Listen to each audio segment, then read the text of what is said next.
Good night, guys. Welcome to another video from Dumbledore's Army. Tonight we'll be talking about, you guessed it, political communication. We're going to try and really entertain you through this video and really enlighten you to make sure you have a really good understanding of what political communication is. So sit tight, buckle up, and we're moving on to our next slide. First of all, I'd like to talk about what is political communication. So after all the research I've done, looked around on the net, talked to some people, we've come to figure out to this conclusion that political communication is communication and political science kind of meshed together to create this new subgroup under both of them. And what it does is it helps to spread information that talk about the influence of politics on the public and also how politicians or the government use media in today's day and age to reach out to the public, and also how the public use, again, media, social media, news media, newspapers, any type of information tool to reach out to one another and the politicians and people in their community to basically talk about politics. So why is that even important? I ask myself that question on a daily basis. Why something like political communication? Why is that even something we should talk about? In fact, it is really important that we do talk about politics because politics affects us on an individual basis and also in the community. It is important to hold discussions about politics and how it governs our society, and it is also important to distinguish between effective and ineffective communication when talking about politics. And so some of these things that political communication help to foster, it helps to foster a discussion firstly about authority. What specifically about authority? Well, you see, the public and the people who put the politicians in power, we give them a authority. We give them authority to create laws, to try us in the courtrooms. We help to select judges, senators, and all these things. And if we don't discuss this in our everyday lives or with the people around us who go to the polls and vote year in, year out, then it's like we're blindly giving our authority to someone that we know nothing about. We don't know what their values are. We don't know what their decision-making skills are. We have no idea what their motive is for governing a country. So it's very important that we discuss this and have this communication with our fellow people and also keep in contact with the politicians through the media. Another thing is that it's important because these same politicians are the people who are in charge of allocating our resources, the people's resources, the community's resources. It's so important that we know exactly where our taxpayers' dollars are going. I would like to know where my tax money is going. I work hard year in, year out, paying taxes to the IRS, who then use all these monies for different projects. And it's important that when the politicians have these debates and they're posed with difficult questions, that they are able to communicate effectively to what their plan is for these different resources. Another thing is their decision making. We give them the authority, we're giving them the power to make decisions on behalf of the whole country. And so it's very important that we discuss and communicate amongst ourselves, keep in contact with, again, the politicians through various social media outlets, to different information technology and anything that's out there for us to get our information. And you want to make sure that you get real good, reliable sources when you're looking for these informations and things to discuss about. And we're gonna dig a little bit deeper as the video goes on, as the series goes on, you'll hear my group members talk about, the importance of effective and ineffective communication and the various channels of this communication. And so, lastly, just overall, it's socially important because these politicians, these people we're putting in power, they are the ones who have, like I said, the power and the authority to basically define who we are as citizens, what our country looks like, the rules we're governed by, the rules and policies and consequences that one might face throughout their daily lives. So it is very important that we discuss and communicate these things on a daily basis. And so, lastly, before I hand it over to a couple of my other colleagues in Dumbledore's army, basic overview of what we're going to dive into in this lecture, this speech, this presentation for you guys today.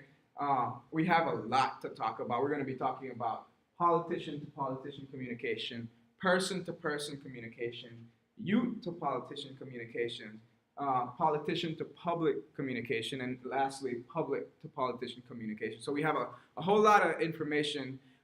Just prepare yourselves. It's going to be fun. We got some informative videos for you guys, and I hope you guys enjoy these next few minutes. Thank you very much. Yeah. Oh, yeah. Oh. Hey, welcome back, guys. Next up, we have a very sophisticated young man about to talk to us about politician-to-politician communication. I hope you guys enjoy him. It's going to be rich.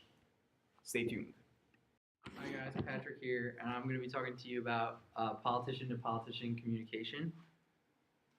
Next slide, please. So communication between politicians is a worldwide deal. It has many different platforms, which I'll be talking to you about, and two kind of categories it can be broken down to is effective and ineffective. Next slide, please. So here are two examples of politician-to-politician communication. First, we will see the best, and then the worst.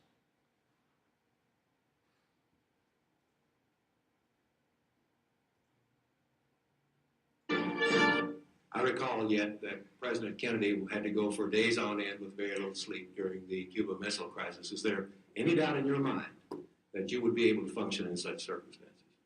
Not at all, Mr. Truitt, and I want you to know that also I will not make age an issue of this campaign. I am not going to exploit for political purposes my opponent's youth and inexperience.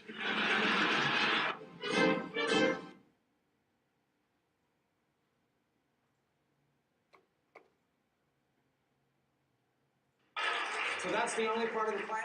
Just the lines, the interstate competition? The nice part about the plan, you'll have many different plans. You'll have competition. You'll have so many different plans. But now he's repeating himself. No, I'm not repeating. You know, no.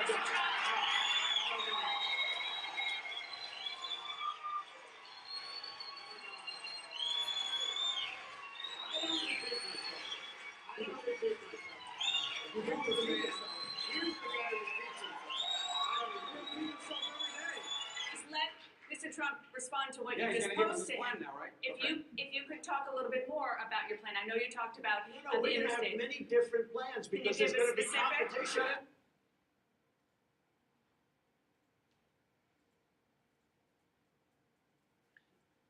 So in the first clip, you can see how President Reagan really captures the audience and shows that, given a tough question, that he will not let his age be a negative contributor to his campaign, that he will rise up against the differences. And then in the second video, you can see President Trump sort of deflecting questions and repeating himself a lot of times so that he kind of avoids the question, and that showing that he's unprepared for the question, doesn't really have a plan going forward.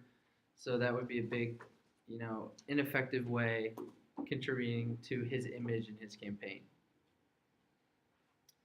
Politicians that practice many ineffective ways can be seen as desperate sometimes, that will result in forms of deceit, false information.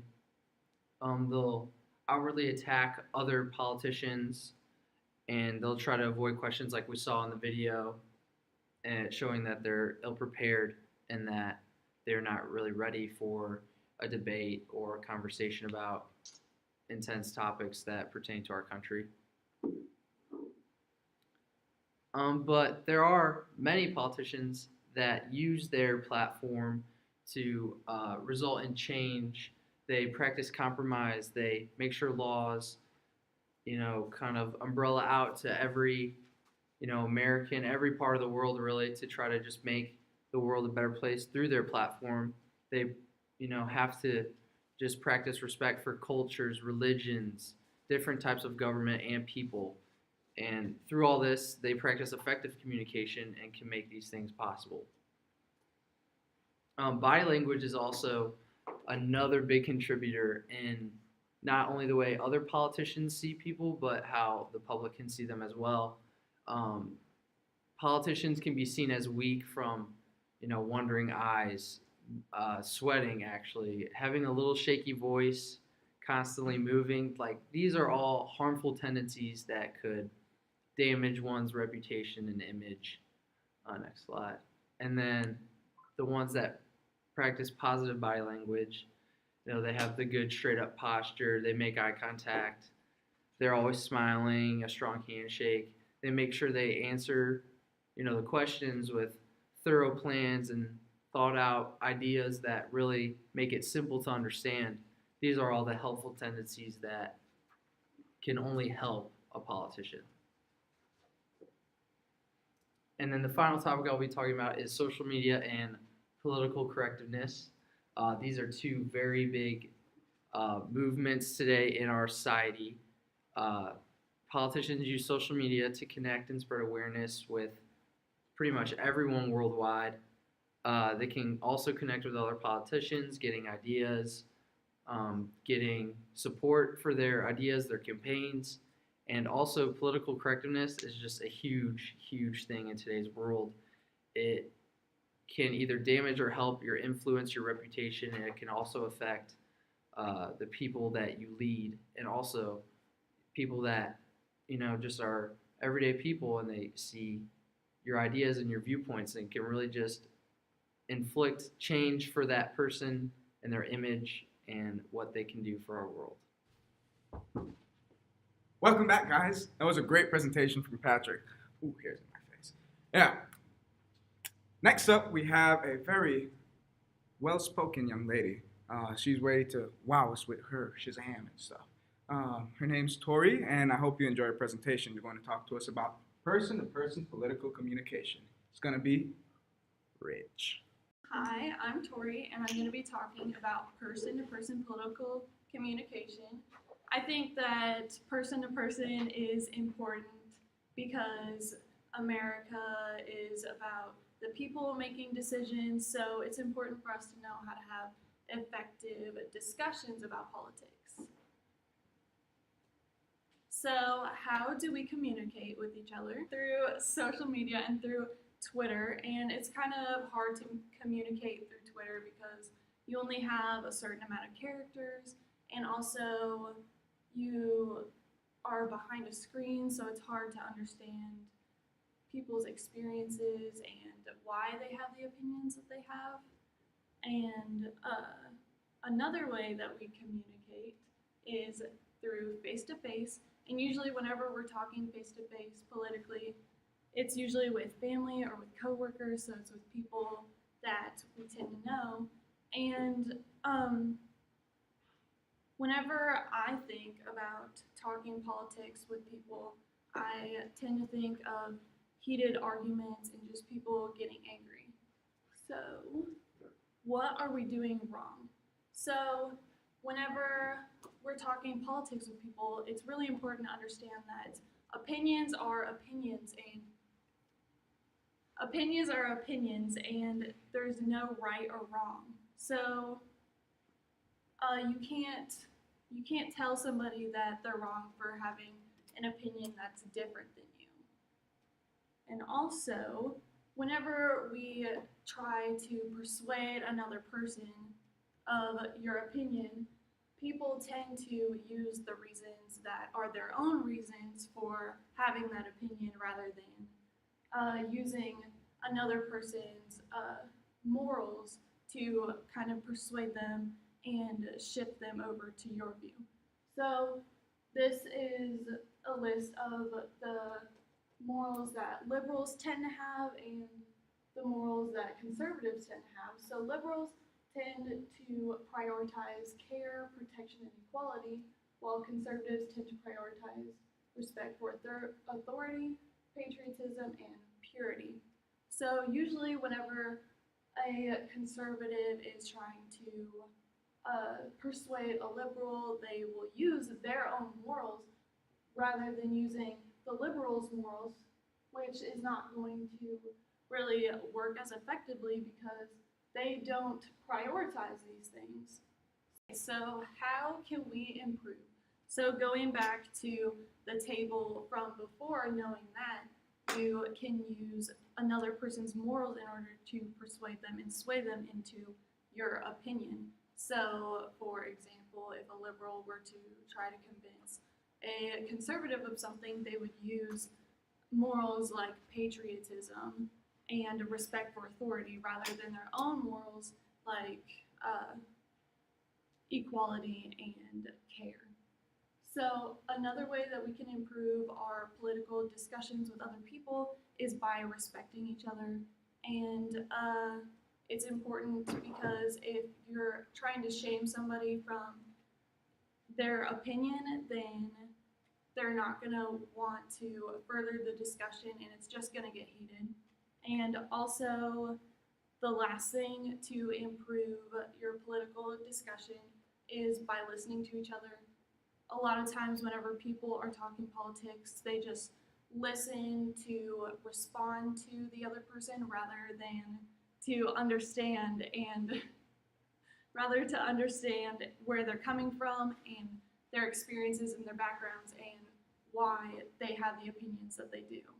Hey guys, I hope you enjoyed that. That was really informative, and we ask you that you stay tuned with us. We only have a few more things to talk about. I'd like to point out though that, as you all have noticed, thanks to our next speaker, we're all wearing these great cardigans tonight. We're looking so fly, and I hope you guys enjoy this next segment of our speech. He's going to talk about youth in politics, and it's going to be rich. Stay tuned. Hey, I'm Grant. I'm with Dumbledore's Army, and today I'm going to be discussing youth and politics.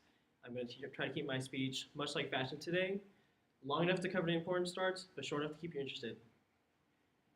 Today, we have a large youth population that is becoming more and more skeptical of today's politicians. Therefore, it's becoming ever more important for politicians today to expand their reach and branch out to the youth of today. And you can see here I have Kid President. If you've ever seen his YouTube videos, he gives pretty inspirational talks, and this little voter ballot guy is talking about like kind of representing there's low youth voter turnout in the last few decades because many of today's youth have been turned off of politics completely because of what politicians have done in the past and what they continue to do to this day. Speaking of these few decades, we start with Generation X over to the far right, or to your left. Generation X is the kids who were born to the parents of the Vietnam War hippies, the 60s generation. The kids in this generation would have grown up in the late 70s and early 80s. They were exposed to television. Their parents' views often would guide them to become more skeptical of political figures. This was not helped at all by Watergate scandal that happened during these kids' lives. We even go to Generation Y up top, you really can't see that well. Generation Y is the kids of these kids. They grew up watching TV every day. They saw ads, they became more skeptical. They could see through kind of BS of what the media was trying to sell them, what politicians would later sell them. They even were able to adapt the internet at some point. So they were a little more tech savvy than everybody else. And the politicians of that day weren't able to keep up with them as well. Then we have our generation, Generation Z. We have grown up with the internet. We are very tech savvy. We know what we're doing online. Therefore, our form of communication, our channel of communication, our interactions every day are different than our predecessors from Y and X and even way back to the boomers. We get most of our information always from the internet. There's news sites, YouTube. There's plenty of places you can go get information online. Not always the best information. There's a lot of bias online, but what can you do? We're young. So that leaves politicians in a very weird situation. They need to reach out to us. They need to come to us, in a sense. They have to, reach out to our form of media. I have a few examples, as you will see here on a YouTube video. We can get play. This is Hillary Clinton, her first Snapchat. I'm just chilling in Cedar Rapids. How horrible was that? Most kids today kind of see through the BS what they're trying to do. It's obviously forced. It's obviously fake. Hillary Clinton is not comfortable in that situation, and we can see that. We don't like it. It's too false. It's not genuine. It's what we usually Generation Z and all the newer generations X and Y we all crave a genuine politician. And here's a few words. Here on top, you see they're not really. You can't really see this. Is the top says, "Can I get the youth vote by cutting taxes, or by raising minimum wage?" That's not how you do it. Of course, those help as long as you're genuine about it. But most politicians today aren't. And there's Bernie Sanders' Snapchat if you want it. Hit him up. Yep. So maybe you would ask, why is it important to expand to the youth? Well, obviously, they're the future. They're future leaders. They're going to take this country in a new direction. So therefore, we have to expand to them early, get them informed, just inform them. Therefore, we can increase the voter turnout. We can just develop a better generation of Americans to further the progress of this country. And I hope you enjoy my speech, and if not, I hope you enjoyed your nap. Hello? Alright, cool. Be down in a minute. Pull up through the circle drive. Yeah. Alright, cool. Oop. Pizza's here. Be right back, guys. Rich. Hey, guys. Just got some pizza. It smells really good. Next up, we have our lovely tech-savvy assistant that's been working her magic on the camera all night. Not the magic you're thinking about. But she's going to talk about politician and public's communication. Enjoy.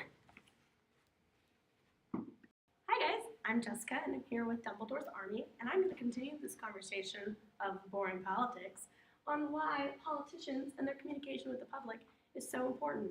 It's not going to be entertaining, and it's okay if you take a nap during my speech, because I honestly want a nap too.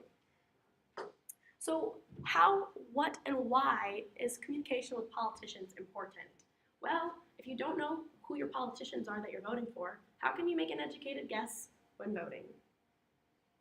I mean, honestly, at that point, it's already a guess, so just go with whoever. With Generation X and Generation Y now becoming of age to vote, it's a critical time in that we know who our politicians are, especially with how social media plays a giant factor in the ways politicians have communicated with the public. As you can see, Twitter, Facebook, and Snapchat, which weren't originally part of politicians' platforms of communication, has now taken a turn with the 2000s of the internet becoming a big sensation. That put politicians in kind of a pickle because most politicians are old and most old people don't know how to work technology. Just gonna lay that out there because my grandma calls me all the time and asks for help on her internet. I can't help her. With politicians now having to make their presence known on other social media sites, that's how they reach their newer aged audience. You still have telethons where you've got a bunch of old people calling people, trying to get them to get votes. You still have the mail because politicians get to send mail for free and not have to pay for postage. So, like, why not use it? I mean, I just throw it in the trash, but I mean, at least I know who they are when they're sending me things. And of course, you have the campaign trail.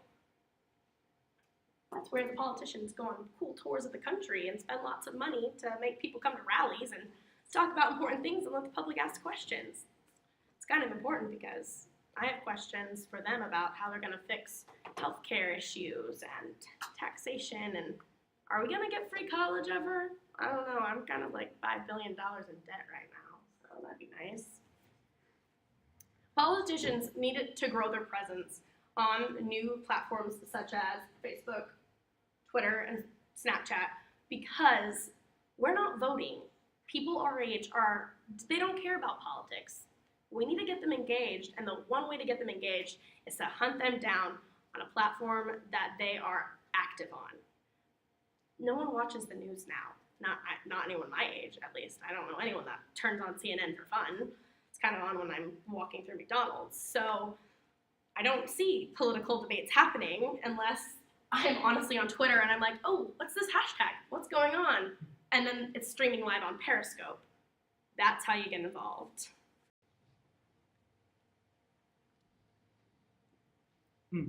Oh, hi guys. I hope you guys enjoyed that segment there. Jessica was fantastic. Yes. And lastly, but definitely not least, we have our final speaker, Edyn. She's going to talk to us about people to politician communication. And just a little inside note, does have some insider information that she got help with that she's going to share with us today.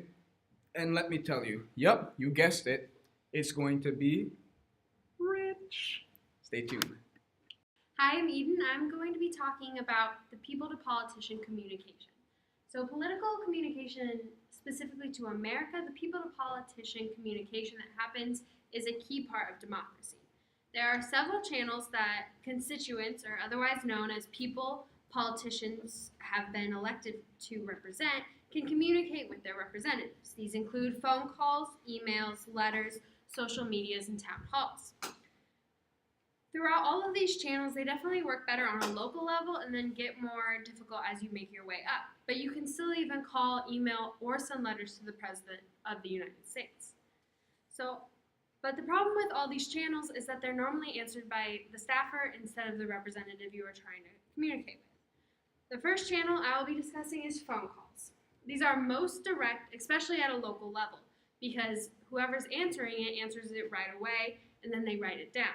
The nice thing is that if they write it down and it gets written down enough, then it might be brought to the attention by the representative. And the second one is email.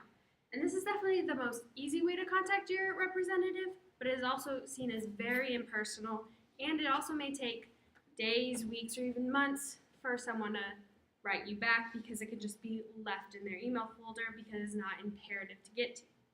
Another channel of communication are letters, and these can be seen as personal, but they are also difficult to read sometimes because of messy handwriting, and insecurity may become an issue depending on what level you are at.